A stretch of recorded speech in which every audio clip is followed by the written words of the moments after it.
வெளிப்படுத்தல் விசேஷம் 1ஆம் அதிகாரம் 3வது வசனம். யார் எடுத்திருந்தால் வாசியுங்கள்.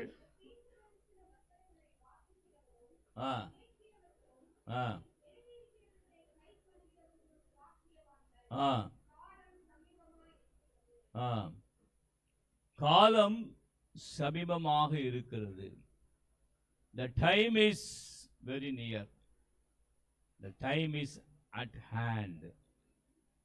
நம்முடைய வாழ்க்கையில நாம் பார்க்கும் பொழுது, அன்றாட வாழ்க்கையில யாராவது டைம் பார்க்காத ஆட்கள் யாராவது இருக்கிறீங்களா? எல்லாரும் டைம் பார்த்து தான் இருப்பீங்க இல்லையா? எல்லாம் விதவிதமான வாட்ச் எல்லாம் வந்துருச்சு. இப்போ லேட்டஸ்ட் என்ன, ஸ்மார்ட் வாட்ச். ஸ்மார்ட் வாட்ச் கேட்டால் ஆட்கள் இங்கே இருக்கிறீங்க யாராவது? ஸ்மார்ட் வாட்ச்சு, ஸ்மார்ட் வாட்ச்சு அப்படின்னு சொல்கிறாங்க. அது என்னன்னு எனக்கு தெரியல. அது என்னமோ நிறைய காரியங்கள்லாம் இருக்குதுன்னு சொல்கிறாங்க, ஸ்மார்ட் வாட்ச். இப்போ நிறைய நம் காலங்களை அறிந்து கொள்ளும்படியாக பல கருவிகள் இந்த நாட்களிலே இருக்கிறதை நாம் பார்க்கிறோம். இப்போ கடந்த நாட்களில் கூட ஒரு சின்ன அலாரம் டைம் பீஸ் வாங்க வேண்டும் என்று சொல்லி நாங்கள் முயற்சி செய்து சில கடைகளில் போய் பார்த்தோம். அப்போ நிறைய பேர் சொல்கிற காரியம், இப்போல்லாம் யாரும் அலாரம் டைம் பீஸ்லாம் யூஸ் பண்ணுறதில்ல சார், எல்லாம் செல்ஃபோன்லேயே எல்லாம் அலாரம் செட் பண்ணி வச்சுக்கிறாங்க, அப்படிதான் யூஸ் பண்ணுறாங்க. நீங்கள் வந்து அலாரம் டைம் பீஸ்லாம் கேட்குறீங்க அப்படின்னா, நிறைய கம்பெனிகளுடைய மூலம் நிறைய கம்பெனி வந்துச்சு. அலாண்டெல்லாம் இப்போ கடைகளில் பார்க்க முடிவது இல்லை. கிறிஸ்துவுக்குள் பிரியமான தேவஜனமே, ஒரு மனிதனுடைய வாழ்க்கையில காலம் என்பது மிகவும் ஒரு முக்கியமான காரியமாக இருக்கிறது. இந்த வெளிப்படுத்தல் விசேஷம் 1ஆம் அதிகாரம் வேத புஸ்தகத்திலிருந்து 3ஆம் வசனத்தை பார்க்கும் பொழுது, காலம் சமீபமாக ஆயிற்று. காலம் சமீபமாக ஆயிற்று. எதற்கு காலம் சமீபமாக ஆயிற்று என்பதை குறித்து நாம் இந்த நாட்களிலே வேத வசனத்திலிருந்து நாம் தொடர்ச்சியாக கற்றுக்கொண்டு வருகிறோம். நம்முடைய வாழ்க்கையில, நம்முடைய வீடுகளில் ஒருவரோடு ஒருவர் எல்லாம் நாம் பேசுவோம்.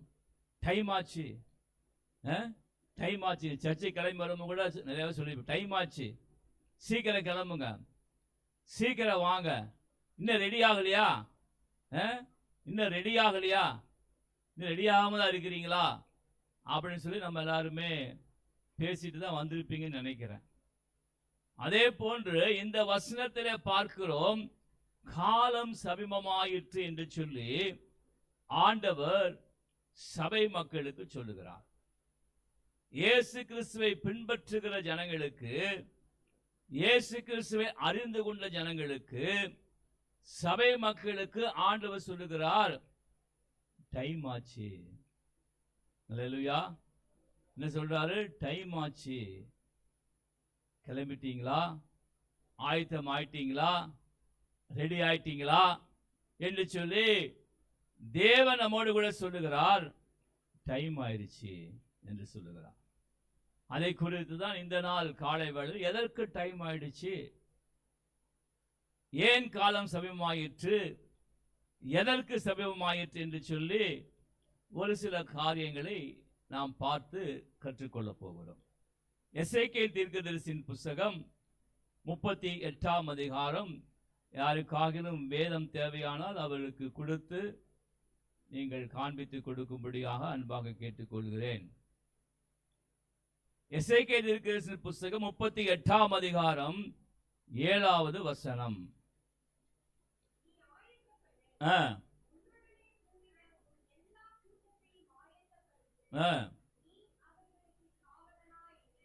நீ அவர்களுக்கு காவலாளனாக இரு. அல்லேலூயா, அல்லேலூயா. நீ ஆயத்தப்படு. சத்தத்தை கேட்டுக்கொண்டிருக்கிற தேவஜனமே, கர்த்தருடைய ஆவியானவர் இந்த காலை வேளையில் உன்னை பார்த்து சொல்லுகிறதான காரியம், டைம் ஆயிருச்சு, டைம் ஆயிருச்சு. எதற்கு டைம் ஆயிருச்சு? நீ ஆயத்தப்படுவதற்கு டைம் ஆயிருச்சு. அல்லேலூயா. நீ ஆயத்தப்படுவதற்கு டைம் ஆயிருச்சு. நீ ஆயத்தப்படுத்துவதற்கும் டைம் ஆயிடுச்சு. மற்ற ஜனங்களை ஆயத்தப்படுத்துவதற்கும் நேரம் சமீபமாக ஆயிற்று என்று சொல்லி தேவன் நமக்கு இந்த காலை வேளையில் சொல்லுகிறார். இப்ப எதற்காக ஆண்டவர் நமக்கு ஆயத்தப்படும்படியாக சொல்லுகிறார்? நம்முடைய வாழ்க்கையிலே ஒரு நிகழ்ச்சிக்கு போகும் பொழுது, கிளம்பும் பொழுது நாம் ஆயத்தமாகி போவோம். அது சபைக்கு வருகிறதா இருந்தாலும் சரி, இல்லை என்றால் ஒரு ஃபங்க்ஷனாக இருந்தாலும் சரி, ஒரு திருமண நிகழ்ச்சியாக இருந்தாலும் சரி, வேறு எந்த காரியமாக இருந்தாலும் நாம் ஆயத்தப்பட்டு நாம் கடந்து போவோம். இப்ப இங்கே ஆண்டவர் சொல்லுகிறதான காரியம் நம்மை ஆயத்தப்படுத்தும்படியாய் சொல்லுகிறார். ஒரு நிகழ்ச்சி நடக்க போகுது. அல்லேலூயா. நேற்றைக்கு நம்முடைய சபையிலே மாலை வேளையிலே ஒரு நிகழ்ச்சி நடந்தது, ஒரு நிகழ்வு நடந்தது, ஒரு கொண்டாட்டம் நடந்தது. அதற்கெல்லாம் நம்ம ஆயத்தப்பட்டு கடந்து வந்தோம். அதே போன்று சீக்கிரத்திலே இந்த உலகத்திலே ஒரு நிகழ்ச்சி நடக்க போகுது, ஒரு சம்பவம் நடக்க போகுது, ஒரு காரியம் நடக்க போகிறது. அதற்குத்தான் ஆண்டவர் சொல்லுகிறார், நீ ஆயத்தப்படு. உன்னோடு கூட இருக்கிற ஜனங்களையும் நீ ஆயத்தப்படுத்து என்று சொல்லுகிறார். என்ன சம்பவம் நடக்க போகிறது? இப்பெல்லாம் கலைக்கியல் பாஷையில எல்லாம் சொல்றாங்க. இப்பெல்லாம் சம்பவம் செஞ்சான் அப்படிலாம் பேசுறாங்க. இந்த வாலிப பசங்கள்லாம் கேட்டா தெரியும். சம்பவம் செஞ்சாங்க, அதுக்கப்புறம் வச்சு செஞ்சாங்க, சம்பவம் செஞ்சாங்க. அது மாதிரி இப்போ இயேசு செய்ய போறாரு, சம்பவம் செய்ய போறாரு. கூடிய சீக்கிரத்துல இந்த உலகத்துல தேவனுடைய சம்பவம் நடக்க போகுது. அப்ப உண்மையிலே வச்சு செய்வாரு. என்ன செய்வாரு? வச்சு செய்வாரு. வச்சுன்னா அப்படியே இங்கேயே வச்சிருவாரு. அப்படிதான் இங்கேயே இருந்துக்கிற வேண்டியதான். அது என்ன நிகழ்ச்சி? ஆண்டவராக இயேசு கிறிஸ்து இந்த பூமியிலே ஜனங்களை சந்தித்து அவருடைய சொந்த ஜனங்களாக மாற்றப்பட்ட அவருடைய பிள்ளைகளை, அவரை பின்பற்றுகிற அவருடைய ஜனங்களை அழைத்து கொண்டு போகும்படியாக அவர் சீக்கிரமாக வரப்போகிறார். காலம் சமீபமாக ஆயிற்று. அவர் வேத வசனத்திலே பார்க்கும் பொழுது, கிழக்கிலிருந்து மின்னல் தோன்றி மேற்கிலே மறைவது போல மனுஷகுமாரனுடைய வருகையும் இருக்கும். அல்லேலூயா. அதாவது மின்னலை அப்படியே கண்ணை எடுத்து அப்படியே ஏறிட்டு பார்த்துருப்பீங்களா? பார்த்துருக்க வாய்ப்பு இல்லை. கண்ணு போயிடும். கண்ணு போயிடும். அது பயங்கரமான சக்தியை உடையது தான் ஒரு மின்னல். அது தோன்றுகிறதும் தெரியாது, மறைகிறதும் தெரியாது. திடீரென்று தோன்றி திடீரென்று மறைந்து விடும். அதைத்தான் ஆண்டவர் சொல்லுகிறார். அவருடைய வருகை எப்படி அவர் 2000 வருஷங்களுக்கு முன்பாக மனுஷகுமாரனாக இந்த பூமியில வந்து அவதரித்தாரோ, அதே போன்று இப்பொழுது 2025 வருஷங்கள் கடந்து போயிற்று. வருகின்ற வருஷங்களிலே, வருகின்ற நாட்களிலே ஆண்டவராக இயேசு கிறிஸ்து சீக்கிரமாக இந்த பூமிக்கு அவர் வரப்போகிறார். சீக்கிரமாக இந்த பூமிக்கு வரப்போகிறார். அவருடைய வருகை எப்படி இருக்கும்? கிழக்கிலிருந்து மின்னல் தோன்றி மேற்கிலே மறைவது போல மனுஷகுமாரனுடைய வருகையா இருக்கும். அப்படி என்றால் ஒருவரும் அதை அறிந்து கொள்ள முடியாது, ஒருவரும் அதை புரிந்து கொள்ள முடியாது. அது எப்பொழுது சம்பவிக்கும், எப்பொழுது நடக்கும், எந்த நாளில் நிகழும் என்று சொல்லி ஒருவரும் கணிக்கவே முடியாது. வேத வசனம் அதைத்தான் சொல்லுகிறது. பிதா ஒருவர் தவிர மனுஷகுமாரனும் கூட அதை அறியார். பிதா ஒருவருக்குத்தான் அந்த நாளை குறித்து தெரியும். பலர் இந்த பூமியிலே கள்ள போதகர்கள், கள்ள ஊழியர்கள், ஆண்டவராகிய இயேசு கிறிஸ்து இன்றைக்கு வருவார், அன்றைக்கு வருவார் என்று சொல்லி பல காரியங்களை சொல்லி ஜனங்களை ஏமாற்றி வஞ்சித்து போட்ட பல நிகழ்ச்சிகள் பூமியில நடந்திருக்கு. ஆனால் ஆண்டவருடைய வசனம் தெளிவாக சொல்லுகிறது, அந்த நாளையும் நாளிகையையும் ஒரு மனுஷன் கூட அறிந்து கொள்ளவே முடியாது. ஆகவேதான் ஆண்டவர் சொல்லுகிறார், நீ ஆயத்தப்படு. Get prepared to meet thy Lord your God. எப்படி ஆண்டவர் இயேசு கிறிஸ்து 2025 வருஷங்களுக்கு முன்பாக பூமியில் அவதரித்தாரோ அதே போன்று அவர் ஜனங்களை சந்திக்கும்படியாக, அவரை பின்பற்றுகிற ஜனங்களை அழைத்து கொண்டு செல்லும்படியாக, பரலோக ராஜ்யத்திற்கு பங்குள்ளவர்களாக அவர் அழைத்து கொண்டு போகும்படியாக இந்த பூமிக்கு மீண்டுமாக வரப்போகிறார். இது ஒரு சத்தியமான காரியம், வேத வசனத்திலே எழுதப்பட்டு நமக்கு கொடுக்கப்பட்டிருக்கிற காரியம். அப்ப அந்த நிகழ்ச்சியிலே, அந்த நாளிலே, அந்த நாளிகையிலே நாம் காணப்பட வேண்டுமானால் ஆண்டவர் சொல்லுகிறார், ஆயத்தப்படு. ஆண்டவர் சொல்லுகிறார், ஆயத்தப்படு. ஒவ்வொரு நாளுமே நாம் ஆயத்தப்பட்டு இருக்கிற ஜனங்களாக தான் நாம் காணப்பட வேண்டும். அப்படி இல்லை என்றால் நம்முடைய வாழ்க்கையிலே நாம் தேவனுடைய கிருபையை இழந்து போய் நாம் கைவிடப்பட்ட ஜனங்களாக மாறி போவதற்கு அதிகமான வாய்ப்பு இருக்கிறது. சரி, ஆகவே நாம் எப்படி நாம் ஆயத்தப்பட வேண்டும் என்று சொல்லி ஒவ்வொரு காரியமாக நாம் பார்க்க போகிறோம். ஆமோஸ் தீர்க்கதரிசியின் புஸ்தகம் 4ஆம் அதிகாரம் 12வது வசனம். ஆகையால் இஸ்ரவேலே, இந்த பிரகாரமாக உனக்கு செய்வேன். இஸ்ரவேலே, நான் இப்படி உனக்கு செய்ய போகிறபடியினாலே உன் தேவனை சந்திக்கும்படி ஆயத்தப்படு. இஸ்ரவேல் என்றால் ஆண்டவராகிய இயேசு கிறிஸ்துவை அறிந்து கொண்ட ஜனங்கள், ஆண்டவராகிய இயேசு கிறிஸ்துவை சொந்த தெய்வமாக தங்களுடைய வாழ்க்கையிலே ஏற்றுக்கொண்ட ஜனங்கள், ஆண்டவராகிய இயேசு கிறிஸ்துவை பின்பற்றுகிறதான ஜனங்கள், அவர்கள் தான் இஸ்ரவேல் ஜனங்கள். என்ன சொல்லுகிறார்? இந்த பிரகாரமாக உனக்கு செய்வேன். எந்த பிரகாரமாக செய்ய போறாரு? அதுதான் ஒரு சம்பவம் நடக்க போகுது. இந்த பூமியிலே அவர் மத்திய ஆகாய வானத்திலே அவர் கடந்து வரப்போகிறார். அப்படியாக அவர் செய்ய போகிறார். இஸ்ரவேலே, நான் இப்படி உனக்கு செய்ய போகிறபடியினாலே உன் தேவனை சந்திக்கும்படி ஆயத்தப்படு. அவர் அப்படி செய்ய போகிறார்.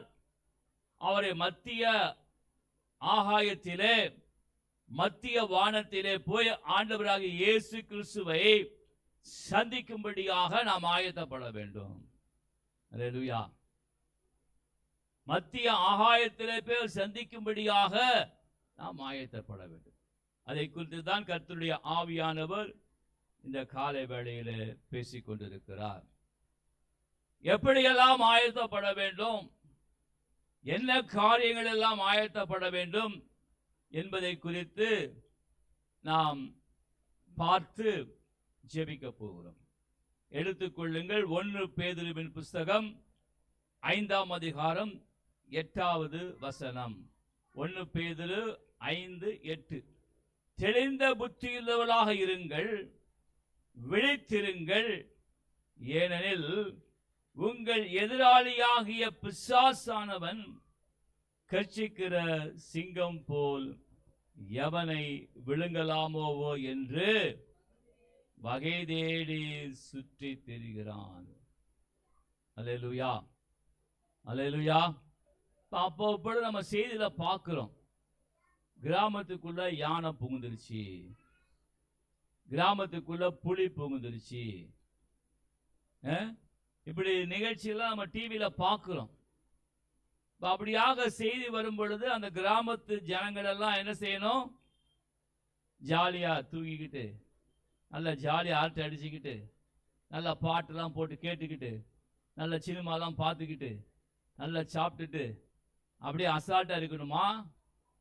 அவங்க எச்சரிக்கை கொடுப்பாங்க வனத்துறையிலிருந்து, இந்த கிராமத்திலே இப்படிப்பட்டதான காரியம் நடக்கிறது, யானை வந்து விட்டது, இல்லை புலி வந்து விட்டது, எல்லாம் ஜாக்கிரதையா இருங்க, எல்லாம் விழிப்பா இருங்க. இல்லைன்னா என்ன நடக்கும்? அந்த மிருகங்கள் மனிதர்களை கொன்று போட்டுவிடும்.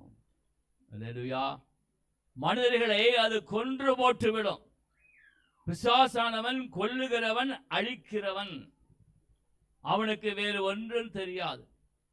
அவனுடைய வேலை கொல்லுகிறது, அழிக்கிறது. அதைத்தான் இங்கே 1 பேதுரு 5:8 பார்க்கிறோம். பிசாசானவன் கர்ச்சிக்கிற சிங்கம் போல எவனை விழுங்கலாமோ என்று வகை தேடி சுற்றி திரிகிறான். உலகத்திலே 2 விதமான சக்திகள் செயல்பட்டு கொண்டிருக்கிறதை எல்லா மதத்தினரும், எல்லா நம்பிக்கை உடையவர்களும், எல்லா கருத்துக்களை உடையவர்களும் சொல்றாங்க. அதை எல்லாருமே நம்புறாங்க. கடவுள் சக்தி, தீய சக்தி, நல்ல சக்தி, இல்லை என்றால் கெட்ட சக்தி என்று சொல்லி எல்லா நம்பிக்கை உடைய ஜனங்களும் அதை நம்புகிறார்கள். இங்கே பிசாசானவன் அவன் இருளின் அதிகாரம் பெற்றவன். அவன் அந்தகார வல்லமையினுடைய அதிகாரத்தை பெற்றவன். ஆகவே அவன் இந்த நாட்களிலே ஜனங்களை யாரை விழுங்கலாமோ என்று சொல்லி அவன் வகை தேடி சுற்றி திரிகிறான். He is trying to find a way. He is trying to put a trap for you to go astray in your life. உன்னுடைய வாழ்க்கையிலே நீ ஒன்றுமில்லாமல் போகும்படி, வாழ்க்கையிலே உன் நித்திய ஜீவனை நீ இழந்து போகும்படி, உன்னுடைய வாழ்க்கையிலே உன்னுடைய கொடுக்கப்பட்டதான அந்த தேவனுடைய ஆவிக்குரிய கிருபைகளை இழந்து போகும்படி பிசாசானவன் கர்ச்சிக்கிற சிங்கம் போல வகை தேடி சுற்றி திரிகிறான். நாம் மிகவும் ஜாக்கிரதையாக இருக்கும். அப்போ முதலாவது நாம் எதில் ஆயத்தப்பட வேண்டும் என்றால், நாம் விழிப்பாய் இருந்து ஆயத்தப்பட வேண்டும். விழிப்பாய் இருந்து ஆண்டவராக இயேசு கிறிஸ்து மீண்டுமாக இந்த பூமிக்கு வரப்போகிறார். அதற்கு நான் விழிப்பாக இருந்து ஆயத்தமாகி நான் காத்திருப்பேன் என்று சொல்லி நம்முடைய வாழ்க்கையிலே நாம் காணப்பட வேண்டும் என்று சொல்லி கர்த்தருடைய ஆவியானவர் நமக்கு சொல்லுகிறார். 2 கொரிந்தியர் புத்தகம் 2ஆம் அதிகாரம் 11வது வசனம். இந்த புக்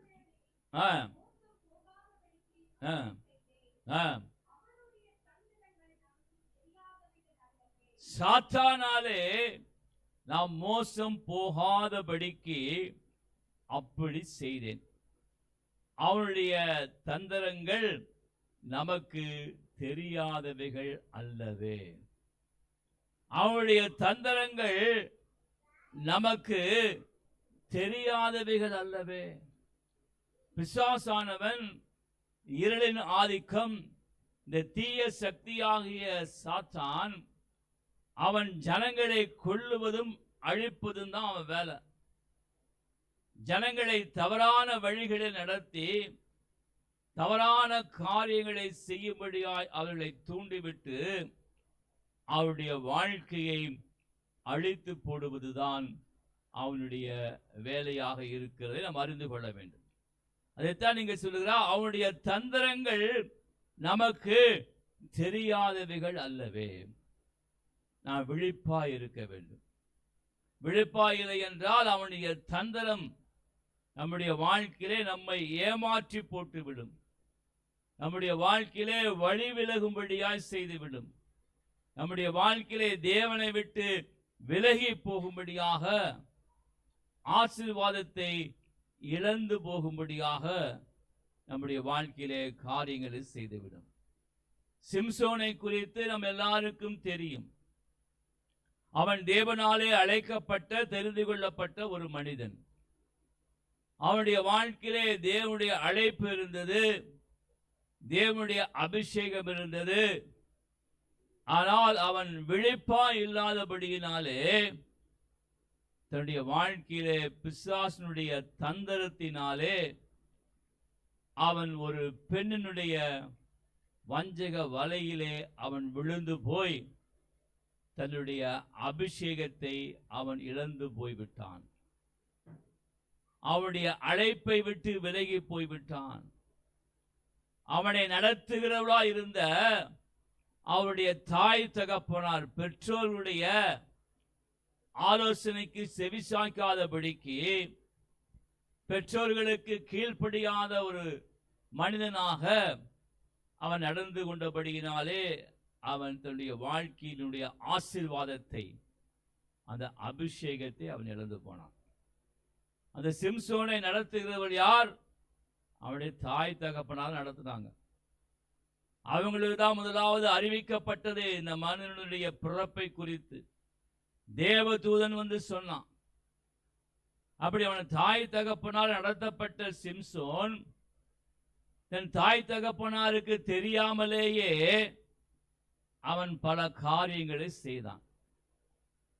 பெண்ணுடைய இச்சக வலையிலே போய் விழுந்தான். அவன் நசரேய விரதம் பெற்ற மனிதன். அவன் எந்த செத்த விலங்குகள் பக்கத்திலையும் போகக்கூடாது. அவன் போயிருந்த மாத்திரமல்ல, அதற்குள்ளாக இருந்த தேன் கூட்டை எடுத்து சாப்பிட்டான். அதாவது பரவாயில்ல, அப்பா அம்மாவையே ஏமாத்துறான். அல்லேலூயா. இந்த காலத்து பிள்ளைங்கன்னா அப்பா அம்மாக்கே டிமிக்கி கொடுத்துரும். அல்லேலூயா. அப்பா அம்மாக்கே டிமிக்கி கொடுத்துரும். சின்ன வயசு பிள்ளைங்களை கூட பாருங்க, தந்திரமா பேசும், இப்படியே தந்திரமா இருக்கும். அது இப்படியே அப்பா அம்மா அந்த இடத்துல இல்லைன்னா அவங்களுடைய பிஹேவியரே வேற மாதிரி இருக்கும். அப்பா அம்மா இல்லை அந்த இடத்துல, நம்ம ஜாலி தான், நம்ம இஷ்டப்படி செய்யலாம், இஷ்டப்படி நடந்துக்கலாம் அப்படின்னு சொல்லி அவங்க முகத்தை பார்த்தாலே கண்டுபிடிக்கலாம். அப்போ அந்த நாட்களிலே சிம்சோன் தன் தாய் தகப்பனாரையே ஏமாற்றுகிறான். செத்துப்போன சிங்கத்தின் உடம்பிலிருந்து எடுத்த தேனை இவன் சாப்பிட்டது மாத்திரமல்ல, தாய் தகப்பனாருக்கு ஒன்றும் சொல்லாமலே காரியங்களை மறைத்து செய்கிறான். அல்லேலூயா. அப்படி இந்த நாட்களிலே சத்தத்தை கேட்டுக்கொண்டிருக்கிற அருமையான தேவ ஜனமே, உன்னுடைய வாழ்க்கையிலே உன்னை நடத்துகிறவர்கள், நடத்துகிற ஊழியர்களாய் இருக்கலாம், பெற்றோர்களாய் இருக்கலாம், வயதில் மூத்தவர்களாய் இருக்கலாம், அவர்களுக்கெல்லாம் ஒன்றும் தெரியாது என்று சொல்லி நீ காரியங்களை மறைத்து நீ மறைவான வாழ்க்கை வாழ்ந்து கொண்டிருப்பாயானால் இன்றைக்கு மனம் திரும்பும்படியாக கர்த்தருடைய ஆவியானவர் உனக்கு சொல்லுகிறார். இல்லையானால் உன்னுடைய வாழ்க்கையினுடைய ஆசீர்வாதத்தை இழந்து போய் விடுவாய். உன்னுடைய முடிவு சிம்சோனை போல பரிதாபமான முடிவாக மாறி போகும் என்று சொல்லி கர்த்தருடைய ஆவியானவர் உனக்கு சொல்லுகிறார். ஆமென். இப்ப விழிப்பா இருக்கணும். நம்முடைய வாழ்க்கையில விழிப்பா இருந்து ஆயத்தப்பட வேண்டும். மத்தேயு சுவிசேஷம் 13ஆம் அதிகாரம் 25வது வசனம். மனுஷர் நித்திரை பண்ணுகையில் அவனுடைய சத்துரு வந்து கோதுமைக்குள்ளாக களைகளை விதைத்து விட்டு போனான். மனுஷர் நித்திரை பண்ணுகையிலே அவனுடைய சத்துரு வந்து கோதுமைக்குள் களைகளை விதைத்து விட்டு போனான். இதான் நடக்கும். மனிதர் இயற்கையாக தூங்கும் பொழுதும் ஆவிக்குரிய தூக்கத்தில் இருக்கும் பொழுதும் பிசாசானவன் களைகளினாலே ஒரு மனிதனுடைய வாழ்க்கையில எந்த பிரயோஜனமும் கிடையாது. அந்த களைகள் முடிவிலே அது பறிக்கப்பட்டு அது எடுக்கப்பட்டு அது அக்கினியிலே போடும்படியாக தான் வைப்பார்கள். அல்லேலூயா, அல்லேலூயா. களைகளினால எந்த பிரயோஜனமும் கிடையாது. அதை அழித்து போடும்படியாகவே எல்லா மனிதர்களும் செய்து விடுவார்கள். அப்ப இங்க என்ன சொல்லுகிறது? மனிதன் நித்திரை பண்ணுகையிலே பிசாசானவன் வந்து கோதுமைக்குள்ளாக களைகளை விதைத்து விட்டு போவான். அது இரவு சொப்பனங்கள் நடக்கலாம், ஆவிக்குரிய நித்திரையின் ஜீவியத்தில் இருக்கும் நடக்கலாம். பல வழிகளிலே அவன் இப்படிப்பட்ட காரியங்களை செய்து ஒரு மனிதனை அவன் ஏமாற்றி போட்டு விடுவான், ஒரு மனிதனை வஞ்சித்து ஏமாற்றி விடுவான் என்பதை குறித்து நாம் ஜாக்கிரதையாயிருந்து விழிப்புணர்வாயிருந்து ஆயத்தப்படவும். சரி, அடுத்து என்ன காரியத்திலே விழிப்பாயிருக்க வேண்டும் என்று சொல்லி ரோமருக்கு நிருபம் 12ஆம் அதிகாரம் 2வது வசனத்திற்கு நேராக இந்த book of Romans chapter 12 and verse 2 எடுத்துக்கொள்ளும்படியாக அன்பாக கேட்டுக்கொள்கிறேன். நீங்கள் இந்த பிரபஞ்சத்திற்கு ஒத்த வேஷம் தெரியாமல், Hallelujah, do not confine to the world or do not conform with the worldly standards. நீ உலகத்திற்கு ஒத்த வேஷம் தெரியாமல், அவன் எவற்றுக்கு விழிப்பாயிருக்க வேண்டும்? இந்த பிரபஞ்சத்திற்கு ஒத்த வேஷம் தெரியாமல் இருக்க வேண்டும். இந்த பிரபஞ்சத்திலே நாம் பார்ப்போமானால் பார்க்கிற காரியங்கள் எல்லாம் பலவிதமான காரியங்கள் இந்த நாட்களிலே தலை விரித்து ஆடுகிறது. பல சம்பவங்கள் நடந்து கொண்டிருக்கிறது. இந்த நாட்களிலே இவையெல்லாம் சரிதான் என்று சொல்லி இந்த பிரபஞ்சத்திலே பிசாசானவன் பல காரியங்களை செய்து கொண்டிருக்கிறதை நாம் பார்க்கிறோம். இங்க ஆண்டவர் என்ன சொல்லுகிறார்? நீ பிரபஞ்சத்திற்கு ஒத்த வேஷம் தரிக்க கூடாது. அப்படின்னா என்ன? இந்த உலகத்தினுடைய மக்களுடைய வாழ்க்கை நடைமுறைகள், அந்த ஸ்டாண்டர்ட் ஆஃப் லைஃப், அதை நம்முடைய வாழ்க்கையில ஒத்து பார்த்து நாம் அவளோடு கூட போய் இணைந்து விடக்கூடாது. அல்லேலூயா. நானும் பாஸ்டம்மாவும் எப்பமாவது எங்களுக்கு வாய்ப்பு கிடைத்தால், சந்தர்ப்பம் வாய்த்தால் நாங்கள் முக்கியமான திருமண நிகழ்ச்சிகளுக்கு போவோம். அது ரொம்ப முக்கியமான நிகழ்ச்சிக்கு தான் போகிறோம். எல்லா இதுக்கும் நாங்கள் போகிறது கிடையாது. அதனாலே நிறைய பேருக்கு வருத்தம் உண்டு.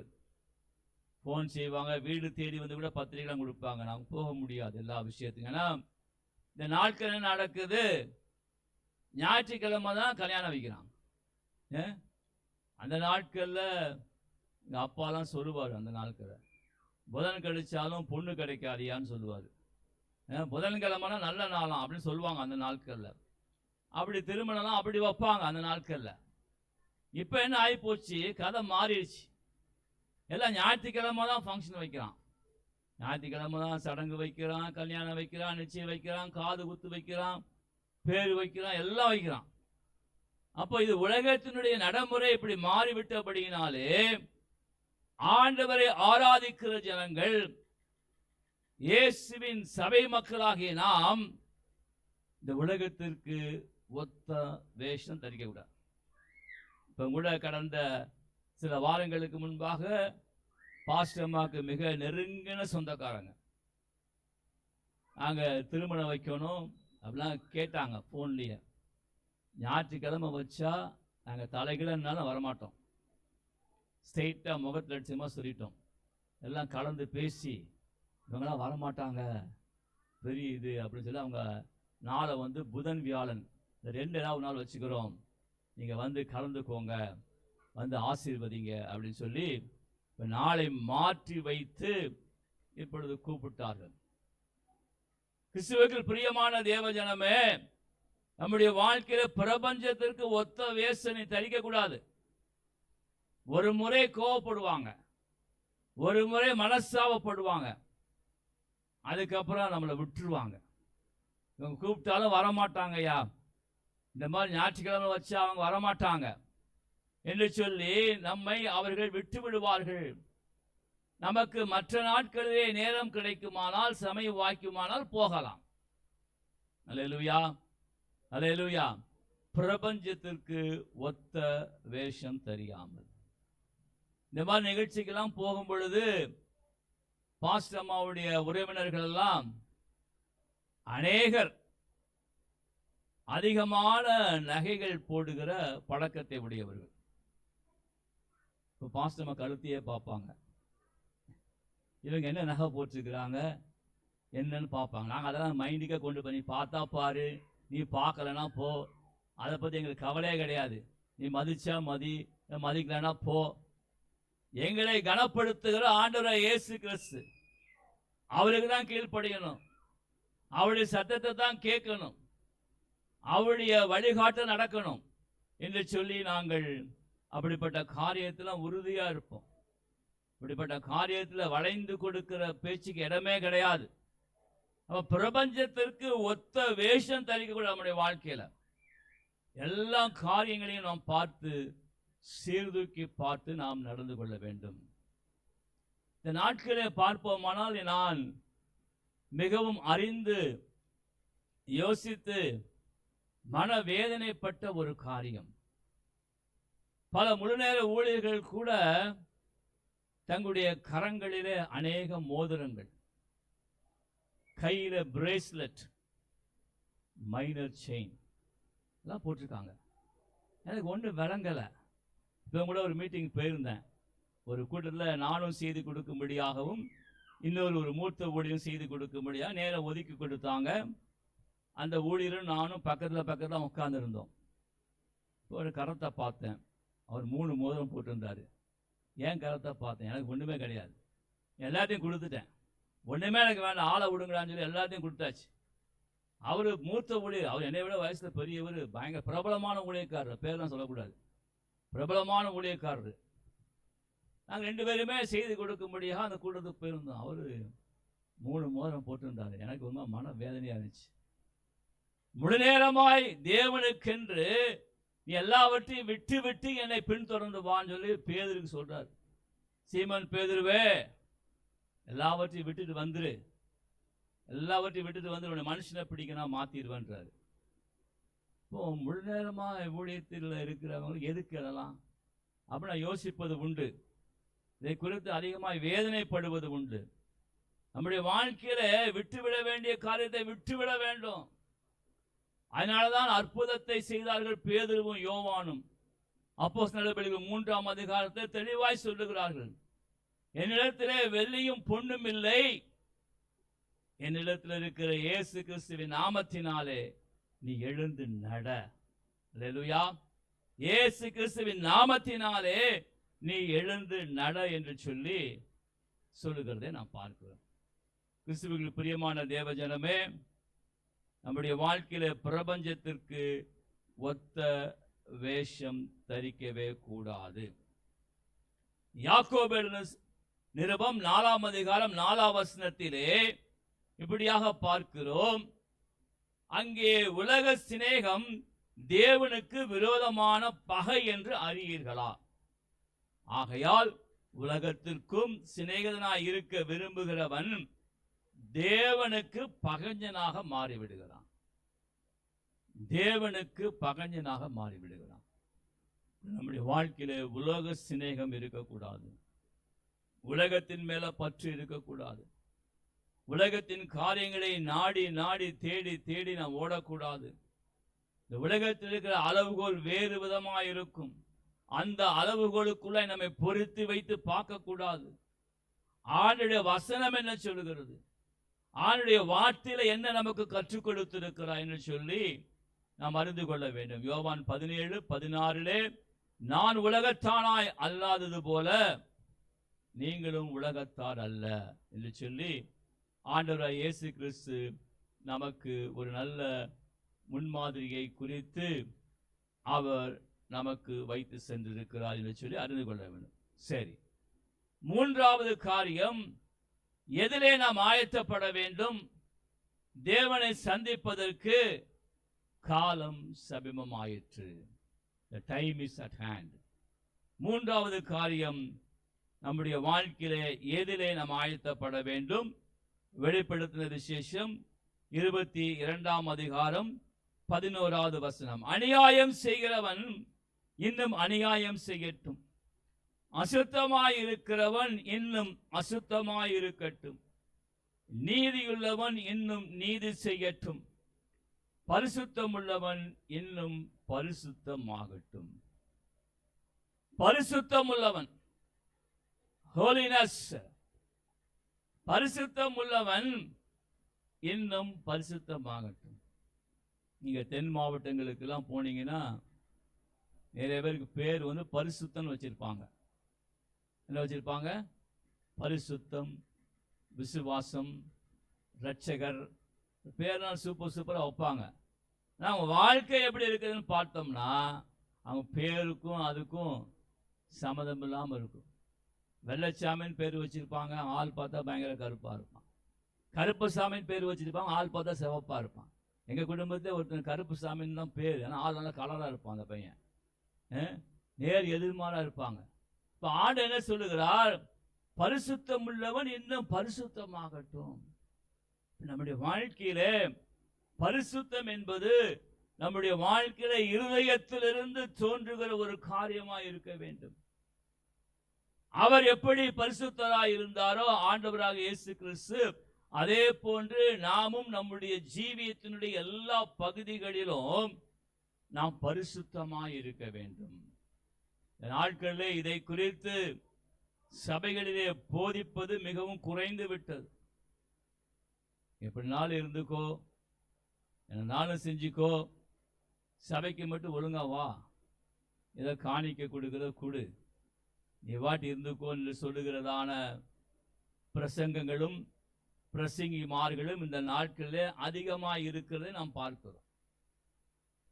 சபைகளிலேயே பரிசுத்த குலைச்சலை உண்டாக்கக்கூடியதான சினிமா பாடல்கள்,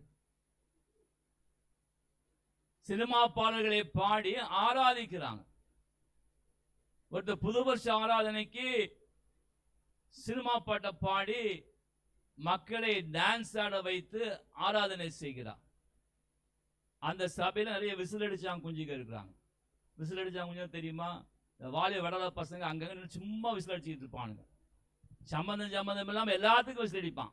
வந்தா விசில் அடிப்பான், உட்கார்ந்தா விசில் அடிப்பான், போனா விசில் அடிப்பான். அவனுக்கு இப்பதான் விசில் அடிச்சாங்க குஞ்சுங்க நம்ம ஊர்ல சொல்லுவாங்க. அந்த சபையில அவருடைய பாட்டு பாடி நல்ல மக்களை டான்ஸ் ஆட வச்சு அவன் நின்று விசில் அடிக்கிறான். சபையை என்ன விசில் அடிக்கிற இடமா அது? மனம் போன போக்கிலே நீ ஆடி பாடி நீ இப்படியாக நடப்பதற்கா சபை? தவை பரிசுத்தம் உள்ளது. சபை தேவன் வந்து தங்குகிற வாசஸ்தலம். Church is not a entertainment place. சபை மக்கள் வந்து பொழுதுபோக்குற இடமே கிடையாதுங்க. நல்ல மனசுல பதிய வச்சுக்கணும். It's not a place of entertainment to make the people happy. ஜனங்களை கொஞ்ச நேரத்தில் அப்படியே உற்சாகப்படுத்தி அப்படியே குதூகலம் அடைய வச்சு அவங்களுக்கு பொழுதுபோக்கா வேடிக்கை காண்பிக்கிற இடம் சபை கிடையாது. சபை எல்லா ஜனங்களுக்கும் இது ஜெப வீடு எனப்படும். ஆண்டவர் சொல்லிட்டாலும் அளவுகோல். சபைனா என்ன அளவுகோல்? எல்லா ஜனங்களுக்கும் இது ஜெப வீடு. சபையில முதலாவது ஜெபம் காணப்பட வேண்டும், துதி ஆராதனை காணப்பட வேண்டும், தேவனை தொழுது கொள்ளுகிற தொழுதல் காணப்பட வேண்டும், தேவனுடைய பிரசன்னம் அந்த இடத்துல இருக்க வேண்டும். அந்த இடத்திலே தேவனுடைய நாமத்தை மைமைப்படுத்துகிற காரியங்கள் நடைபெற்று கொண்டே இருக்க வேண்டும். அதுதான் சபை. இந்த பரிசுத்தம் உள்ளவன் இன்னும் பரிசுத்தமாகட்டும் என்று சொல்லி ஆண்டவருடைய வசனத்திலே பார்க்கிறோம். 1 பேதுரு 1:16 நான் பரிசுத்தர் ஆகையால் நீங்களும் பரிசுத்தராயிருங்கள் என்று எழுதியிருக்கிறது. நான் பரிசுத்தர். நான் என்றால் ஆண்டவராகிய இயேசு கிறிஸ்து. He led a holy life throughout his lifespan on this earth. அவர் பூமியிலே வாழ்ந்த எல்லா நாட்களிலும் அவர் எல்லா மனிதனுக்கும் ஒரு முன்மாதிரியாக அவர் பரிசுத்த ஜீவியத்தை வாழ்ந்து காண்பித்தார். எல்லாருக்கும் நல்ல ஒரு முன்மாதிரியாக இருந்தார். அதைத்தான் சொல்றார், நான் பரிசுத்தராய் இருப்பது போல நீங்களும் பரிசுத்தராயிருங்கள். சரி, அடுத்து எதில் ஆயத்தப்பட வேண்டும்? நான்காவது ஒரு காரியத்தை பார்க்கலாம். லூக்கா எழுதின சுவிசேஷம் 18ஆம் அதிகாரம் 8வது வசனம். Gospel book of Luke chapter 18 and verse 8. சீக்கிரத்திலே அவர்களுக்கு நியாயம் செய்வார் என்று உங்களுக்கு சொல்லுகிறேன். ஆகிலும் மனுஷகுமாரன் வரும் பொழுது பூமியிலே விசுவாசத்தை காண்பாரோ? ஆண்டவராகிய இயேசு கிறிஸ்துவே சொல்லுகிறார், மனுஷகுமாரன் அவர் தம்முடைய சபையை எடுத்துக் கொள்ளும்படியாக, ஜனங்களை தம்மிடத்திலே சேர்த்துக் கொள்ளும்படியாக வருகிற காலம்தான் இந்த காலம். அல்லேலூயா. காலம் சமீபமாயிற்று. The time is at hand. இப்ப என்ன சொல்லுகிறார்? அவர் வருகிற அப்படிப்பட்ட நாட்களிலே ஜனங்கள் மத்தியிலே விசுவாசம் குறைந்து போய்விடும். அல்லேலூயா. விசுவாசம் ஜனங்களுக்குள்ளாக குறைந்து, பூமியிலே விசுவாசத்தை காண்பாரோ? விசுவாசத்திலே ஜனங்கள் குறைந்து போய்விடுகிறதை காண்கிறோம். வருகின்ற 2026 வருஷத்திலும் அப்படிப்பட்ட காரியங்கள் சம்பவிக்கும். ஏதோ ஆண்டவர் போனா போதுன்னு சொல்லி 2-3 வருஷமா விட்டு வச்சிருக்கிறாரு. இன்னும் ஒரு தீவிரமான ஒரு கொள்ளை நோய் ஆரம்பமாய்விட்டது. அமெரிக்க தேசத்தில் 25 லட்சம் பேர் பாதிக்கப்பட்டிருக்காங்க. எத்தனை பேரு? 25 லட்சம். லண்டன், இங்கிலாந்து தேசத்திலே ஒவ்வொரு நாளும் 800 பேர் ஹாஸ்பிட்டல் சேர்ந்துட்டு இருக்கிறாங்க. புதிதான ஒரு வைரஸ் கண்டுபிடிக்கப்பட்டு ஜனங்களை பாதிப்புக்குள்ளாக்கி ஹாஸ்பிட்டல் போய் சேர்ந்துட்டே இருக்கிறாங்க. எந்த அளவுக்கு தீவிரமாய் போகும் என்று நமக்கு தெரியாது. எல்லாம் ஆண்டவருடைய ஆளுகை. ஏனென்றால் கடைசி காலத்தில் அடையாளங்களாய் சொல்லப்பட்டிருக்கிற காரியத்தில் ஒன்று கொள்ளை நோய்கள். அல்லேலூயா. It is set in plural form. கொள்ளை நோய்கள் என்றால் பலவற்றை குறிக்கிறது. நம்ம பார்த்தது ஒன்னே ஒண்ணுதான், COVID-19. அந்த ஒண்ணுக்கே உலகமே ஆடி போச்சு. பல கோடிக்கணக்கான ஜனங்கள் மரித்து போய்விட்டார்கள். எனக்கு தெரிந்த நண்பர்கள் குடும்பம், உறவினர்கள் குடும்பம், ஊழியர்கள் குடும்பத்திலே பலர் அந்த காலகட்டங்களே இறந்து போகும்படியான சம்பவங்கள்லாம் நடைபெற்றது. இப்பொழுது புதிதாக ஒரு வைரஸ் வந்திருக்கிறது. அமெரிக்க தேசத்தில் 25 லட்சம் பேர் பாதிக்கப்பட்டிருக்காங்க. அமெரிக்க தேசத்துடைய மக்கள் தொகையை 30 கோடிக்கு மேல. இங்கிலாந்து தேசத்தில் ஒவ்வொரு நாளும் குறைந்தபட்சம் 800 பேர் ஹாஸ்பிட்டல் அட்மிட் ஆயிட்டு இருக்காங்க. அது இந்தியாவுக்கு வர்றதுக்கு ரொம்ப நாளும் ஆகாது. ஏன்னா மக்கள் ஃப்ளைட்ல போயிட்டு வந்து தான் இருக்கிறாங்க. வெளிநாட்டுக்கு போறாங்க, வெளிநாட்டுக்கு வராங்க, பொருட்கள் கொண்டு போறாங்க, பொருட்கள் கொண்டு போறாங்க, சாப்பிட்றாங்க, பிடிக்கிறாங்க, நல்லது தான் இருக்குது. அப்ப ஜாக்கிரதையா இருக்கணும். மனுஷகுமாரன் வருகிற நாட்களிலே அவர் சொன்ன அடையாளத்தின் பிரகாரம் மத்தேயு 24, மார்க் 13, லூக்கா 21 சொல்லப்பட்டிருக்கிற பிரகாரம் கொள்ளை நோய்கள், பெஸ்டிலன்சஸ், கொள்ளை நோய்கள் என்று சொல்லி புடல ஃபார்ம்ல சொல்லியிருக்கிறாரு. ஆண்டவர் ஏதோ இறக்கத்தினால 2-3 வருஷமா நம்மளை அப்படியே அனுமதிச்சு அப்படியே தட்டி கொடுத்து, ஜனங்கள் இந்த நாட்களிலே ஆவது வளரட்டும், திடப்படட்டும், விசுவாசத்திலே உறுதியாய் தரித்து நின்று எழும்பட்டும், ஜனங்கள் ஆவிக்குரிய ஜீவியத்தில் நன்றாக எழும்பட்டும், தேவனுக்கு செய்கிற காரியங்கள் நன்றாக எழும்பட்டும் என்று சொல்லி ஆண்டவர் விட்டு வச்சிருக்கிறார். 2026 காரியங்கள் எப்படியாக போகும் என்று சொல்லி ஒருவருக்கும் தெரியாது. பலவிதமான தீர்க்க தரிசன செய்திகள் சொல்லப்பட்டு கொண்டிருக்கிறது. ஆகவே நம்முடைய வாழ்க்கையிலே அந்த விசுவாசத்திலே தேவனை உறுதியாய் பிடித்து கொண்டிருக்கிற நம்பிக்கையில நாம் உறுதியாய் காணப்பட வேண்டும். அப்பொழுது இப்படிப்பட்ட காரியங்களுக்கு ஆண்டவர் நம்மை தப்புவித்து அவர் விடுதலை செய்வார். ஹல்லேலூயா. ஆகவே நம்முடைய சபைக்கு வருகிற நம்முடைய ஜனங்கள் ஒவ்வொருவரும் விசுவாசத்திலே வளர்ந்து பெருகணும். அல்லேலூயா. ஊர்ல ஒரு பழமொழி சொல்லுவாங்க, கழுதை தேஞ்சு கட்டடம் ஆச்சான். எப்படியாச்சு? கழுதை தேஞ்சு கட்டடம் ஆச்சான். அது எப்படி பாஸ்டர் கழுதெல்லாம் தேஞ்சு கட்டடம் ஆகணும் கேட்கக்கூடாது. அது ஒரு உதாரணம். அப்படியால என்ன, அவ்வளவு பெரிய விலங்காய் அவ்வளவு பெரிய விஷயமா இருந்த காரியம் தேஞ்சு தேஞ்சு தேஞ்சு கட்டரும்பு சைஸுக்கு போயிடுச்சு. இப்ப நம்முடைய விசுவாசம் தேஞ்சு தேஞ்சு கட்டரும்பு மாதிரி ஆயிடக்கூடாது. விசுவாசத்திலே வல்லமையுள்ளவர்களாய் மாற வேண்டும். மலைகளை பெயர்க்கத்தக்க விசுவாச உடையவனாய் மாற வேண்டும். தேவனுக்கென்று வைராக்கியம் பாராட்டுகிற விசுவாசம் உள்ள ஒரு நல்ல சந்ததியா இருக்கணும். அப்படினாதான் வருகிற நாட்களை தப்பிக்க முடியும். வருகிற நாட்களில் பூமி நடக்க போற சம்பவங்களை குறித்து ஒருவருக்கும் தெரியாது. பஞ்சம் வருகிறதை குறித்து நாம் கேள்விப்பட்டு கொண்டிருக்கிறோம். உணவுப் பொருட்களுடைய பற்றாக்குறையை குறித்து செய்திகளிலே கேள்விப்படுகிறோம். சில தேசங்களில் தண்ணீர் பற்றாக்குறையை குறித்து கேள்விப்படுகிறோம். இப்படி அநேக காரியங்களை குறித்து நாம் கேள்விப்பட்டு கொண்டிருக்கிறோம். ஒருவேளை இந்த பூமியில பணம் காசு இருந்தா கூட உணவுப் பொருட்கள் வாங்க முடியாத ஒரு சூழ்நிலை கூட வரலாம். அல்லேலூயா. பணம் காசு இருக்கும், சூப்பர் மார்க்கெட்ல பொருள்னா தானே வாங்குவீங்க. பொருள்னா பணத்தை 500 ரூபா நோட்டு 200 நோட்டு சாப்பிட்டு உக்காந்துக்கலாமா? வீட்டில் முடியவே முடியாது. அது மாதிரி சூழ்நிலை சம்பவங்கள் பூமியிலே வரும். எல்லாம் ஆண்ட வசனம் தான் சொல்லுது. பஞ்சங்கள், கொள்ளை நோய்கள், பூமி அதிர்ச்சிகள் எல்லாமே சம்பவிக்கிறது. ஆண்டவர் சொன்ன தீர்க்க தரிசனம். எந்த மனுஷனும் சொல்லலாங்க, ஆண்டவராக இயேசு கிறிஸ்துவே சொன்ன தீர்க்க தரிசனம். ஆண்டவர் சொன்னதுதான். அதை ஒரு மனுஷனும் கேள்வி கேட்க முடியாது, ஒரு மனுஷனும் மாற்றவே முடியாது.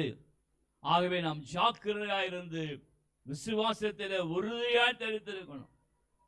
இந்த மாதிரி சம்பவங்கள்லாம் வரும்பொழுது ஜனங்கள் அசைக்கப்பட்டு விசுவாசத்தை விட்டு வழி விலகி போய்விடுவார்கள் என்பதை பல ஜனங்களுடைய வாழ்க்கை நான் பார்த்திருக்கிறேன். பின்மாறி போய்விடுவார்கள். எல்லாவற்றையும் விட்டு அவர்கள் பரிசுத்த ஜீவியத்தை விட்டு விசுவாச ஜீவியத்தை விட்டு விலகி போய்விடுவார்கள். ஆகவே நாம் ஆயத்தப்பட வேண்டும். அடுத்ததாக நாம் பார்க்க போகிற காரியம், 5வது காரியம், தேவனுடைய ராஜ்யத்தின் காரியத்தில் நாட்டமா இருக்கணும். அல்லேலூயா. தேவனுடைய ராஜ்யத்தின் காரியத்தில் நாட்டமா இருந்து நாம் ஆயத்தப்பட்டு காத்திருக்க வேண்டும். The kingdom work, தேவனுடைய ராஜ்யத்தினுடைய பணியில நாம் நாட்டமா இருக்கணும். அப்படியானால் என்ன, ஏதோ சபையில வந்து ஒரு உதவி ஊழியம் செய்கிறதோ, ஏதோ இசைக்கருவிகள் வாசிக்கிறதோ, ஏதோ கம்ப்யூட்டர் சிஸ்டம் ஆப்ரேட் பண்றதோ, இப்படிப்பட்ட காரியங்களும் கிடையாது. அதெல்லாம் வந்து ஊறுகாய் மாதிரி தான், துவையல் மாதிரி தான். மெயின் சாப்பாடு கிடையாது. மெயின் சாப்பாடு என்ன? தேவனுடைய ராஜ்யத்தில் நாட்டமா இருக்க வேண்டுமானால் ஜனங்களை தேவனுக்கென்று ஆதாயப்படுத்த வேண்டும். ஆத்ம ஆதாயம் செய்ய வேண்டும். நீங்க வரிகளை காணப்பட முடியாது. ஆண்டவர் வசனம் தெளிவாக சொல்லுது, பரலோகத்திலே உன்னை வரவேற்கும்படியாக நண்பர்கள் உண்டாயிருக்கும்படிக்கு நீ உலகத்தின் பொருளினாலே நீ அநேகரை சம்பாதி. அந்த வசனம் அப்படிதான் சொல்லுது. பரலோகத்திலே உன்னை வரவேற்க அங்கே நண்பர்கள் அங்கே காணப்படும்படியாக உனக்கு இருக்கிற உலகத்தின் பொருட்களாலே இப்பொழுதே நீ ஆத்துமாக்களை சம்பாதி, ஆத்துமாக்களை ஆதாயப்படுத்து. தேவனுடைய பணியில நாட்டமா இருக்கணும்.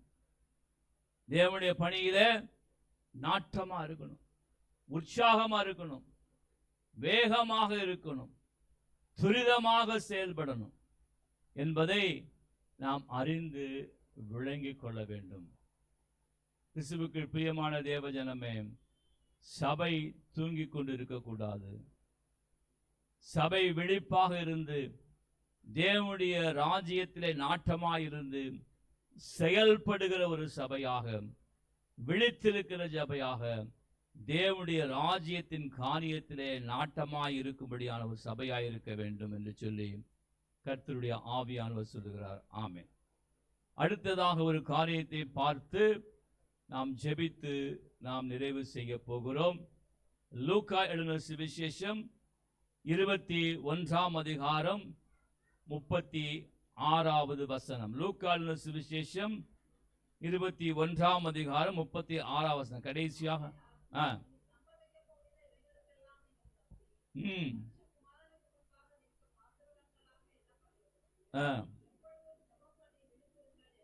போதும். நாம் இந்த நாளிலே பார்க்கின்ற இந்த காரியம் மனுஷகுமார் முன்பாக நிற்க பாத்திரமான் எலிஜிபிலிட்டி கிரைட்டீரியா. அல்லேலூயா. எல்லாம் பரீட்சையில் எழுதியிருக்கியா பாப்பா? பரீட்சை எக்ஸாமில் எழுதியிருக்கிறியா? எல்லாம் எழுதியிருக்கீங்களா? அதில் போன எலிஜிபிலிட்டி கிரைட்டீரியா. நீ +2 படிச்சிருக்கணும், இல்லை டிகிரி படிச்சிருக்கணும், உனக்கு டைப்பிங் தெரியணும், இல்லை ஷார்ட் ஹேண்ட் தெரியணும், இல்லை வேறு ஏதாவது வேலைக்கு போனால் உங்களுக்கு ஃபிசிக்கல் ஃபிட்னஸ் எப்படி இருக்கணும், இந்த மாதிரி மார்க்ஸ் இருக்கணும், இதெல்லாம் கேட்பாங்க. அதான் எலிஜிபிலிட்டி கிரைட்டீரியா, தகுதி. இப்போ இங்கே என்ன தகுதி சொல்லப்படுகிறது? லூக்கா 21 அதிகாரம் 36 வசனத்தில் மனுஷகுமாரன் முன்பாக நிற்க பாத்திரவானாக எலிஜிபிலிட்டி கிரைட்டீரியா. பாத்திரவானா எண்ணப்படுவதற்கு எப்பொழுதும் ஜெபம் பண்ணி விழித்திருங்கள். ஜெபம் நம்முடைய வாழ்க்கையிலே ஜெப ஜீவியத்திலே விழிப்பாய் இருக்கணும். ஜெப ஜீவியத்திலே நாம் சோர்ந்து போய் விடக்கூடாது. நாட்களிலே சபைகளுக்கு வருகின்ற ஜனங்கள், சபைக்கு செல்லுகின்ற ஜனங்களுடைய வாழ்க்கையிலும் சீர்தூக்கி பார்ப்போமானால் ஜெப வாழ்க்கை மிகவும் குறைந்து காணப்படுகிறது. ஏனென்றால் அவர்கள் பல அலுவலர்களிலே பிஸியா இருக்கிறாங்க. சின்ன குழந்தைய கூப்பிட்டு கேளுங்க, நான் ரொம்ப பிஸியா இருக்கிறேன். என்ன பிஸினா, காலைல எழுந்துச்சு ஸ்கூலுக்கு போகணும், அங்கே போகணும், இங்கே போகணும், வந்து ஹோம்ஒர்க் பண்ணணும், டியூஷன் படிக்கணும், அதை எழுதணும், இதை எழுதணும் அப்படி சொல்லுவாங்க. இப்போ இந்த நாட்களிலே ஜனங்கள் மிகுதியான வேலைகளில் ஈடுபடுகிறபடியினாலே அவருடைய நேரத்தை பிசாசானவன் திருடுறான். அல்லேலூயா. பிசாசானவன் நேரங்களை திருடுகிறான். அதற்கு மிக முக்கியமான கருவி இந்த செல்போன். அதனால நான் எழுதி போட்டேன், நம்ம சர்ச்சுக்குள்ள யாரும் இங்கே உள்ள உட்காந்து செல்போன் யூஸ் பண்ணக்கூடாது. அது பிசாசுடைய தந்திரமான ஒரு கருவி.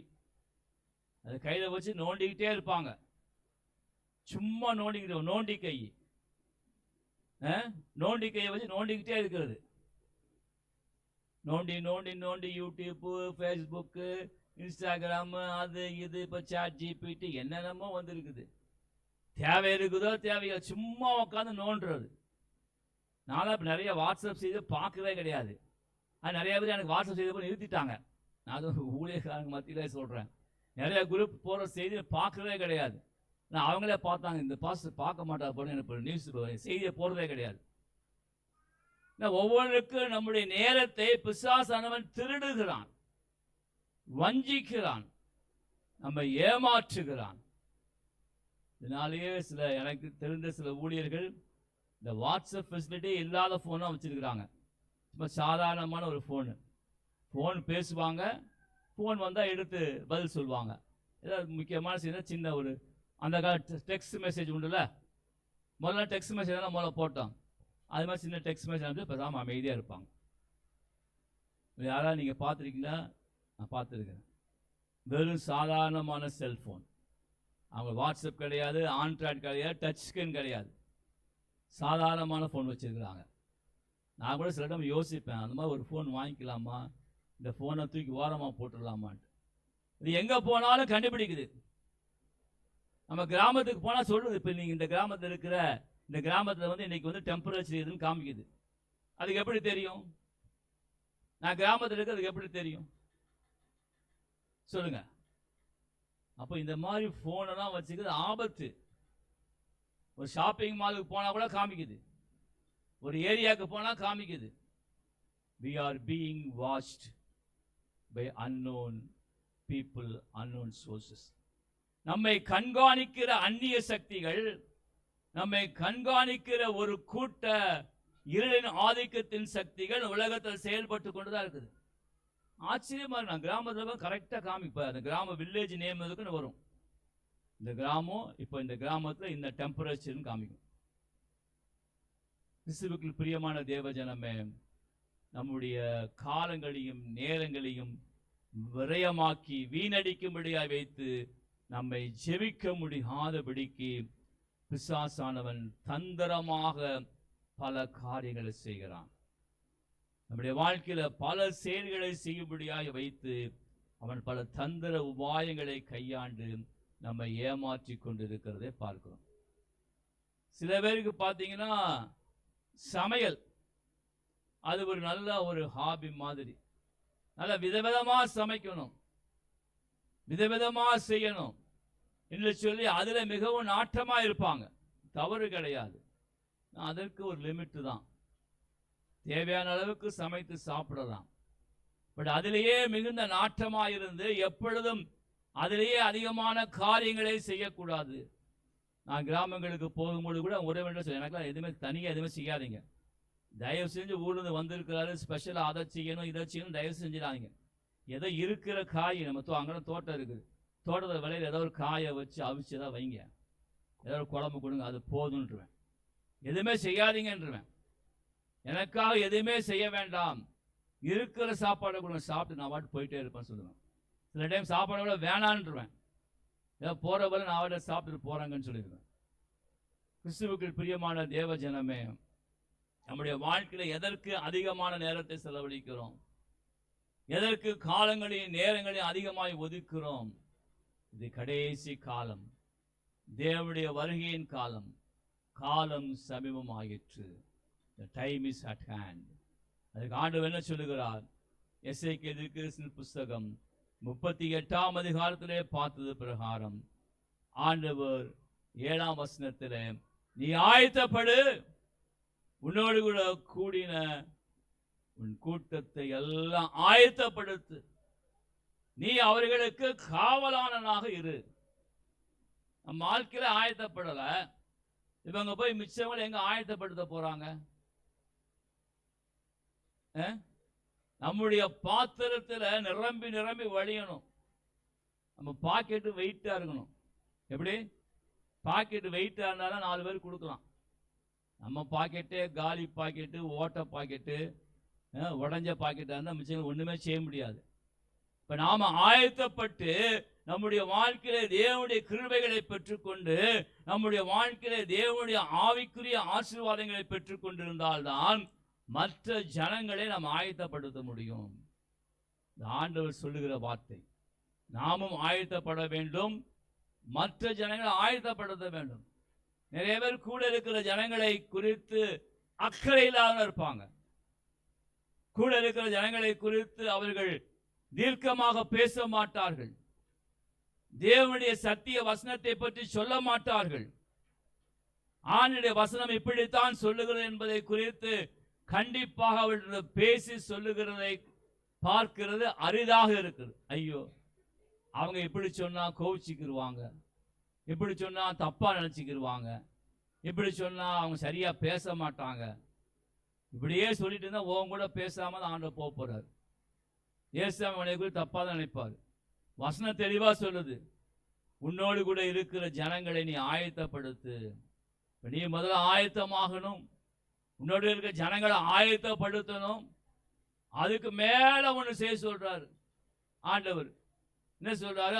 அவர்களுக்கு காவலாளனாக இரு. Be a watchman for the people whomever that Lord God had given unto you. உங்களுடைய வாழ்க்கையிலே தேவன் கொடுத்த ஜனங்களுக்கு நீங்கள் காவலாளனா இருக்கணும். You have to be like a watchman. வாட்ச்மேனுடைய பணி என்ன? விழிப்பா இருந்து திருடன் வந்து கொள்ளையடித்து போய்விடாதபடிக்கு பாதுகாக்க வேண்டும். இப்போ உன்னோடு இருக்கிற ஜனங்கள், உறவினர்கள், நண்பர்கள், இயேசுவினிடத்தில் வந்த ஜனங்கள், அவர்களுக்கெல்லாம் நீ காவலானா இருக்கணும். That means you have to prevail in a prevailing prayer. Hallelujah. தரித்து நின்று ஜெபத்திலே அவர்களுக்காக உத்தரவாதம் எடுத்து ஜெபிக்கிற கிறிஸ்தவர்களாக மாறணும். அதான் காவலானா இருக்குன்னு. அதுதான் அவர்களுடைய வாழ்க்கை பாதுகாக்கப்படும்படியாக, அவருடைய வாழ்க்கையில பிசாசு கொண்டு வருகிற சந்திர உபாயங்களிலிருந்து அவர்கள் தப்பித்துக் கொள்ளும்படியாக நாம் காவலாளனா இருக்கணும். சின்ன உதாரணத்தை சொல்லி முடிக்க விரும்புகிறேன். நாம் செய்கிற கிராம ஊழிய பகுதியில் உள்ள வயதில் மூத்தவர் ஒருவர், அவர் நம்முடைய ஒய்கோஸ் ஆத்மா. அவருக்காக நாங்கள் அதிகமாக ஜெபித்து ஜெபித்து அவருக்கு ஆண்டவருடைய சத்தியத்தை குறித்து சொல்லிக் கொண்டே வருகிறோம். கடந்த ஒரு வருஷத்துக்கு முன்பாக ஒரு நாள் நானும் பாஸ்டமாவும் ஜெபித்து கொண்டிருந்த பொழுது, அவர் மரித்து போய்விடுவார், உனக்கு ஊர்ல இருந்து போன் வரும் ஆண்டவர் சொல்றாரு. ஊர்ல இருந்து போன், அவர் பேர் சொல்லி ஆண்டவர் சொல்றாரு, இந்த பேருடைய அந்த நபர் மரித்து போய்விடுவார், உனக்கு ஊர்ல இருந்து போன் வரும் என்று சொல்லி ஆண்டவருடைய சத்தம் கேட்டது. நானும் பாஸ்டமா கலந்து பேசிவிட்டு நான் உடனே கிளம்பி சபைக்கு வந்துட்டேன். தீவிரமான ஒரு காரியமாக இருக்கிறப்ப உடனே கிளம்பி சபையில் வந்து உட்கார்ந்துட்டேன். உட்கார்ந்து அதிகமான மணி நேரங்கள் அவருடைய பேரை சொல்லி சொல்லி இங்கே உட்கார்ந்து உட்கார்ந்து உட்கார்ந்து உட்கார்ந்து ஜெபித்து கொண்டே இருந்தேன். சரியாக காலை 10 மணிக்கு வந்தேன். இங்கே வந்து ஜெபிக்க ஆரம்பித்தேன். மதியானம் ஒரு 2-3 மணி போல ஊர்லேருந்து அதே மாதிரி ஃபோன் வந்துச்சு. அல்லேலூயா, அதே மாதிரி ஃபோன் வந்துச்சு. இந்த மாதிரி பேசல, இந்த ஐயா வந்து ஒரு விபத்தில் மாட்டிக்கிட்டாங்க, ஆனால் ஆண்டவருடைய ஒரு பெரிதான கிருபையினாலே அவர் தப்பி பிழைத்து கொண்டார், இன்றைக்கு அவர் உயிரோடு கூட இருக்கிறார் என்று சொன்னார். அவர் பிரயாணம் செய்த வாகனம் லாரி கடியில் போயிடுச்சு. வாகனத்தை அப்படியே லாரி ஏறி நசிக்கிருச்சு. அவர் எப்படியோ தப்பும்படியாக ஆண்டவர் எங்களுக்கு அந்த விழிப்புணர்வை கொடுத்து, ஆண்டவர் வெளிப்பாட்டை கொடுத்தப்ப நான் இங்கே உட்கார்ந்து பல மணி நேரங்கள் அவருக்காக ஜெபித்து கொண்டே இருந்தேன். 10 மணிலேருந்து விடாமல் கரெக்டாக 2-3 மணிக்கு ஃபோன் வருது.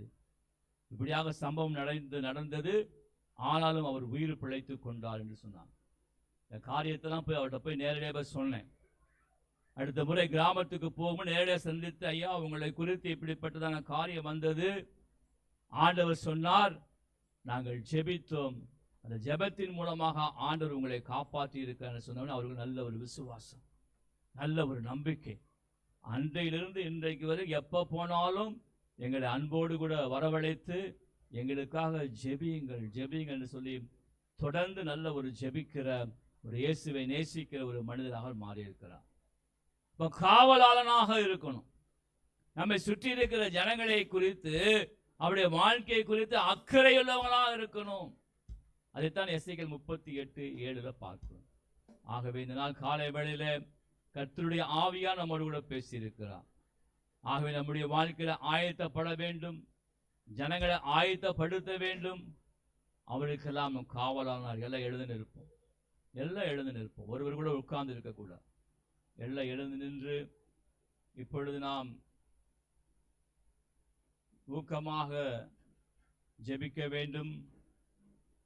தேவன் நமக்கு உதவி செய்ய வல்லவராக இருக்கிறார். ஜெஹாரா தூனா ஹந்தரு தூனமோ. நீ ஆயத்தமா இருக்கிறியா? இருதயத்தை நீயே கேள்வி கேட்டுக்கொள். இப்ப நம்ம பார்த்த விஷயம் கொஞ்சம்தான். இந்த ஆயத்தமாய் இருக்கிற அநேக காரியங்கள் இருக்கிறது, அநேக விஷயங்கள் இருக்கிறது. நாம் பார்த்தது ஒரு 5-6 காரியங்கள் தான். இருதயத்தை நீயே சோதித்து பார். சோதித்து பார்த்து உன்னுடைய வாழ்க்கையில நீ ஆயத்தமாக இருக்கிறியா? எதில் குறைவுபட்டு காணப்படுகிறாய் என்று சொல்லி உன்னை நீயே சீர்தூக்கி பார். விழிப்பாய் இருக்கிறாயா? பரிசுத்தமாய் இருக்கிறாயா? ஜாக்கிரதையாக இருக்கிறாயா? விசுவாசத்திலே உறுதியாய் தரித்திருக்கின்றாயா? தேவனுடைய ராஜ்யத்தின் பணியிலே நாட்டமாக இருக்கிறாயா? விழிப்பாய் இருந்து ஜெபத்திலே தரித்து நின்று ஜெபிக்கிற ஒரு மனிதனாக இருக்கிறாயா? மனுஷியாக இருக்கிறாயா? உடனேயே சீர்தூக்கிப்பார். நாள் சமீபித்து வருகிறது. வெளிப்படுத்தல் 1:3 சொல்லப்பட்ட பிரகாரமாகவே நாட்கள் சமீபமாயிற்று. The time is very near. The time is at hand. ஆண்டவராக இயேசு கிறிஸ்து மீண்டுமாக இந்த பூமிக்கு வந்து தம்முடைய ஜனங்களை சேர்த்துக் கொண்டு அவர் பரலோகத்திற்கு கூட்டிக் கொண்டு செல்ல போகிறார். நாம் ஆயத்தமாய் இல்லாவிட்டால் இந்த 10 கன்னிகையிலே 5 கன்னிகள் கைவிடப்பட்டது போன்று, படுக்கையில் படுத்துக் கொண்டிருந்த 2 பேரிலே ஒருவர் கைவிடப்பட்டது போன்று, வயல்வெளியிலே வேலை பார்த்துக் கொண்டிருந்த 2 பேரிலே ஒருவர் கைவிடப்பட்டது போன்று, மாவு அரைக்கிற எந்திரம் வேலை செய்து கொண்டிருந்த 2 பேரில் ஒருவர் கைவிடப்பட்டது போன்று நீயும் கைவிடப்பட்டு போய்விடக்கூடாது என்பதை நீ ஜாக்கிரதையாக உணர்ந்து உன்னுடைய வாழ்க்கையை சீர்தூக்கி பார்த்து ஒப்பு கொடுக்க வேண்டிய காரியத்தை ஒப்புக்கொடு. மனம் திரும்ப வேண்டிய காரியத்தை மனம் திரும்பு. ஓ ரா சங்கலரபே சோபாலா கலபு சீனேகே ஓ ரபா சகலரபதரகதரா. சத்தத்தை கேட்டுக்கொண்டிருக்கிற ஒரு சிலரை ஆண்டவர் வெளிப்படுத்தி காண்பிக்கிறார். உங்களுடைய காதுகள் அடைக்கப்பட்டிருக்கிற ஆண்டவர் காண்பிக்கிறார். ஆகவேதான் யோவான் ஸ்நானகன் செவிட்டு வீரியன் பாம்பு குட்டிகளே என்று சொன்னார். அப்படி சிலர் இருப்பதை சத்தத்தை கேட்டுக்கொண்டிருக்க யாராயிருந்தாலும் சரி, உங்களுடைய காதுகள் அடைக்கப்பட்டிருக்கிற ஆண்டவர் வெளிப்படுத்தி காண்பிக்கிறார். நீ தேவனுடைய சத்தத்திற்கு இன்றைக்கு செவிசாய்க்காமல் இருப்பாயானால் நீ தேவனுடைய கிருபையை இழந்து போவாய். தேவனுடைய கிருபையை இழந்து போவாய். ஏசா அவனுக்குரியதான சேஷ்ட புத்திர பாகத்தை இழந்து போனான்.